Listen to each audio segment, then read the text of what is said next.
현재 시장은 역사상 가장 거대한 돈 복사기가 돌아가기 시작했습니다. 하지만 현재 비트코인이 떨어지니까 다 망했다며 이미 포기하신 분들도 계실 텐데요. 근데요, 만약 지금 여러분들이 보고 계시는 하락장이 다 누군가의 의도된 상황이라면 어떠실 것 같으신가요? 남들이 다 도망갈 때 혼자 웃고 있는 그 세력들의 정체를 다 까발려 드리겠습니다. 그리고 왜 여러분들이 지금 시장을 보면서 XRP를 주목해야 되는 것까지 알려드릴게요. 현재까지 나와 있는 팩트부터 살펴보겠습니다. 최근 코인워스 보고서에 따르면 지난주 비트코인, 이더리움에서 무려 1조 3천억 원이 증발했는데요.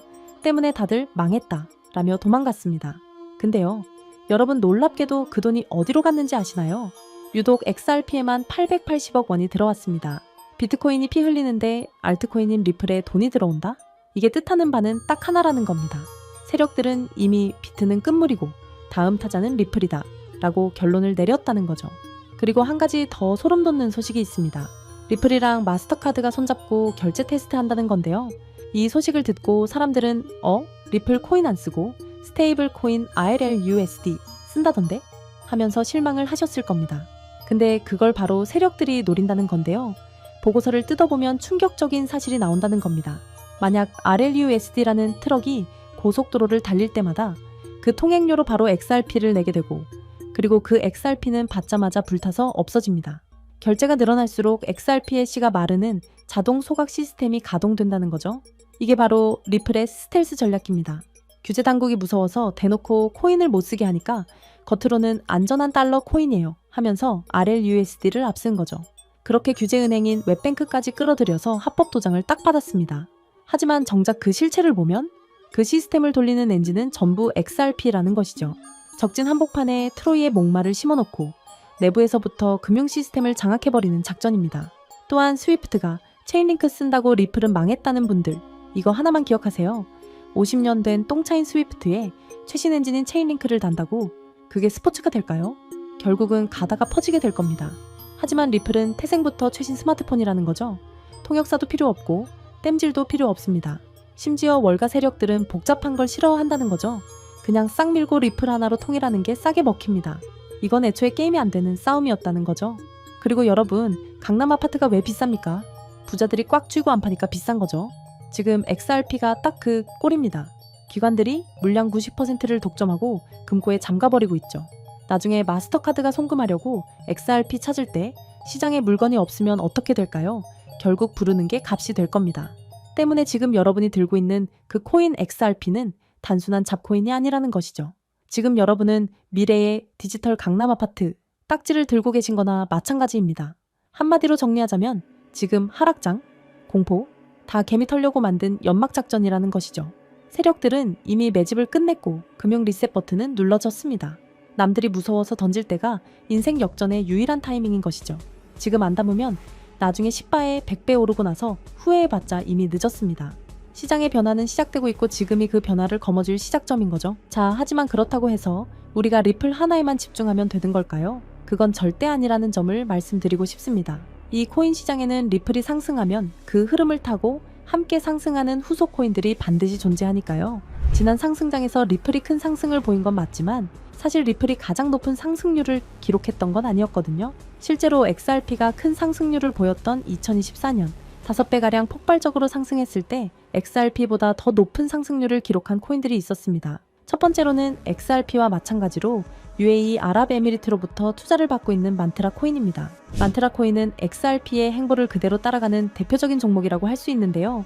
이미 XRP 사용을 승인한 바 있던 두바이의 규제기관인 DFSA가 만트라와의 파트너십을 성사시켰으며 XRP와 함께 실물자산 토큰화라는 RWA와 규제 준수를 동일하게 이끄는 종목이라는 점 덕분에 XRP의 낙수 효과를 톡톡히 보는 종목이었습니다. 실제로도 두 코인은 유동성 경로 또한 같기 때문에 양 코인 간의 스왑 또한 가능하고요.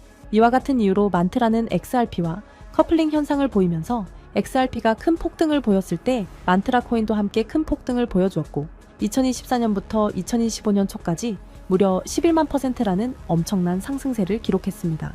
만약 여러분들이 만트라의 초기 투자자로서 이 정보를 알고 계셨다면 이 11만 %의 상승분을 고스란히 여러분의 지갑으로 가져올 수 있었을 겁니다. 게다가 불안정했던 코인 시장의 규제가 점차 명확해지고 있고 트럼프 정부 2기 출범을 기점으로 시장은 빠르게 변화하고 있습니다. 이렇듯 코인 시장은 지금이야말로 우리 같은 일반 투자자들이 지금껏 얻지 못한 수익을 경험해 볼 수 있는 길이 열리고 있다는 뜻이기도 한데요. 실제로 우리와 평범한 이웃이었던 분들이 하루아침에 억만장자가 된 사례는 적지 않았습니다. 코인으로 3,670억을 번 20대 한국인, 일명 원효띠의 실화는 너무나도 유명하고요. 코인 투자로 한순간에 큰 부를 이룬 공무원의 이야기 또한 잘 알려져 있습니다. 이뿐만이 아니죠. 현재의 밈코인의 대장격인 시바이누 코인에 초기 투자로 400만 원을 넣어 1조 원을 벌어들인 사례도 이제는 너무나 유명한 이야기입니다. 중요한 점은 이들의 성공 사례가 단순히 운이 좋아서 우연히 이뤄낸 성과만은 아니라는 것입니다. 이들의 공통점은 모두 저평가되어 있으면서도 폭등이 예측 가능한 종목을 찾아 누구보다 빠르게 초기 투자자로서 선점을 해놓았다는 점이죠. 그렇다면 이러한 종목들은 과연 어떻게 찾을 수 있는 걸까요? 저는 이에 대해 한 가지 흥미로운 사실을 발견했습니다. 해외의 저명한 분석가들과 월가의 현직 퀀트 트레이더들 모두가 이러한 저평가 폭등 종목들에 대해 한 가지 공통된 의견을 내놓았다는 것인데요. 자, 그래서 오늘 내용은 그 어떤 유튜버들도 그 어떤 기관의 보고서에서도 쉽게 볼 수 없는 정말 중요한 내용을 말씀드리는 만큼 오늘 영상만큼은 꼭 집중해 주시기를 부탁드리면서 이야기를 시작해 보겠습니다. 여러분들도 어느 정도 체감하고 계시겠지만 암호화폐 시장이 점점 제도권 안으로 진입함에 따라서 전통 금융 시스템과 디지털 자산, 이 둘의 연결성을 강화하는 기술에 대한 관심은 나날이 높아져만 가고 있습니다. 그 밖에 트럼프 2기 행정부의 출범과 미국 SEC의 기조 변화, 이렇게 여러 가지 호재들이 암호화폐 시장에 활주로를 열어주고 있는 상황입니다. 이제는 투기 자산이 아닌 국경을 초월한 결제 시스템까지 침투해서 암호화폐가 활용되는 시점에 블록체인과 전통 금융 시스템을 연결하는 것이야말로 진정한 암호화폐 시장의 개방이라고 할 수 있겠죠. 때문에 이러한 암호화폐 시장 개방이라는 키워드 이면에는 단순한 암호화폐 수용이 아니라 전 세계 금융 시스템의 패러다임까지 바꾸려는 거대한 큰 그림이 숨겨져 있다고 볼 수 있습니다. 그리고 이러한 상황 속에서 앞서 말씀드린 미국의 대형 기관들과 월가의 수많은 트레이더들은 모두 한 가지 테마에 주목하고 있었습니다. 그 테마가 바로 오늘 영상의 핵심 내용인 ISO 2002라는 국제 표준입니다. 이 단어가 여러분들에게는 조금 생소하게 느껴지실 수도 있는데요. 간단히 말씀드리자면 글로벌 금융 메시징 표준, 즉 은행, 금융기관, 결제 네트워크 간의 데이터 교환을 표준화하기 위해 설계된 국제 규격이라고 이해하시면 됩니다. 쉽게 말해 전 세계 금융기관들이 이제부터 서로 다른 언어를 쓰지 말고 하나의 공통 언어로 송금하고 결제하자 라고 약속한 체계인 거죠. 국제금융거래는 매우 까다롭고 시스템마다 기준이 다르다 보니 과거에는 국가 간 송금이나 이동 과정에서 종종 문제가 생기고 심지어 거래가 중단되는 사고도 발생하곤 했습니다. 지역마다 그리고 시스템마다 서로 다른 표준을 쓰다 보니 의사소통 오류가 많았던 겁니다. 그래서 이 문제를 해결하기 위해 등장한 것이 바로 ISO 2002 국제금융메시지의 통합표준입니다. 지금 전 세계는 암호화폐와 전통금융 시스템의 본격적인 융합이라는 과제에 집중하고 있습니다. 그리고 바로 이 시점에서 ISO 2002가 그 연결고리 역할을 하게 되는 것이죠. 먼저 전통금융 시스템이 암호화폐와 연결되기 위해 필요한 핵심 조건이 있는데 바로 송금, 결제 과정에서의 데이터 호환성, 투명성, 그리고 표준화입니다. 즉 서로 다른 시스템이 하나의 글로벌 결제 네트워크가 되기 위해선 같은 언어로 대화할 수 있어야 한다는 뜻입니다. 현재 블록체인 기반 결제 시스템의 중심에 있는 스테이블 코인 또한 엄격한 ISO 2002의 표준을 반드시 따라야만 거래가 가능해진다는 점입니다.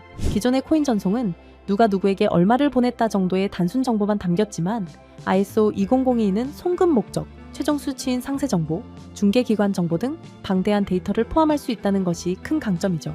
심지어 각국 중앙은행이 개발 중인 CBDC 또한 모두 ISO 2002 표준을 기반으로 설계되고 있습니다. 그리고 세계 최대의 자산운용사 블랙록이 공격적으로 투자하고 있는 실물자산 토큰화, 일명 RWA 시장 또한 부동산, 채권 등을 토큰화하기 위해선 기존 금융권과의 호환성이 필수이므로 ISO 2002가 RWA라는 차세대 금융의 인프라 표준을 따르고 있는 실정입니다.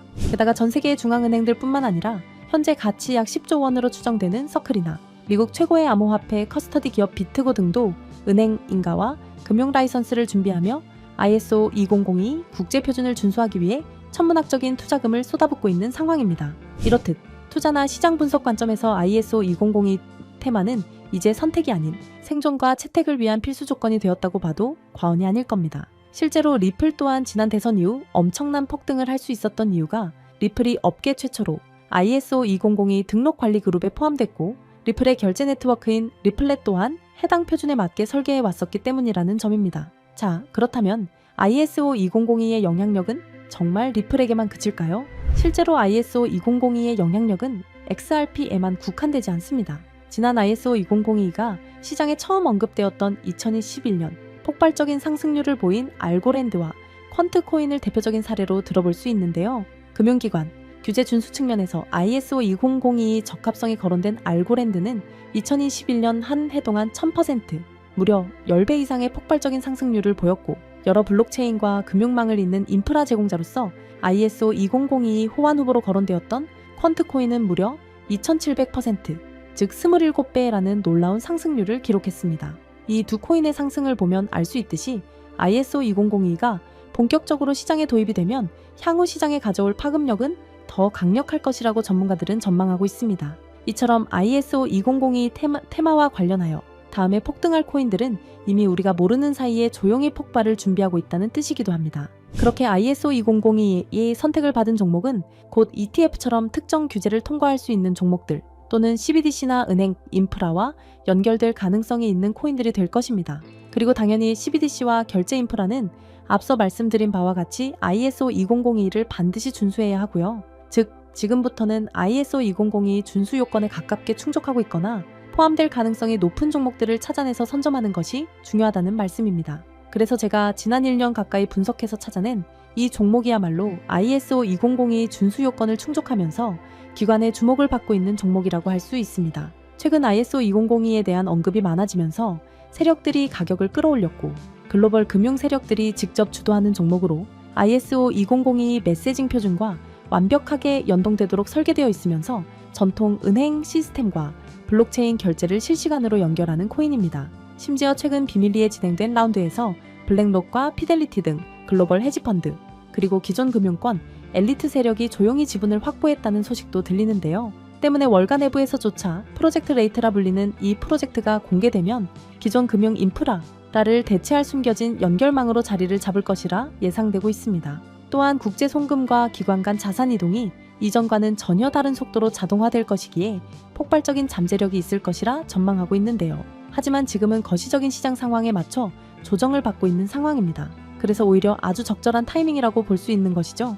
때문에 전문가들은 현재 시장의 거시적인 불안 요소가 일부 해소되고 본격적인 ISO 2002의 도입이 시작될 경우 폭발적인 잠재력을 보여줄 종목이라고 전망하고 있습니다. 이 종목 아직 대중들에게는 잘 알려지지 않았습니다. 그만큼 시총도 낮고 가격도 저렴한 편이기 때문에 리스크 측면으로 봤을 때도 충분히 메리트가 있는 종목이라 생각합니다. 다만 제가 지금 코인명을 가려놓았는데 이 영상에서 코인명까지 함께 공개해드리면 좋겠지만 유튜브 정책상 특정 코인명을 직접적으로 언급할 시 제재와 경고를 받게 되어 있어서요.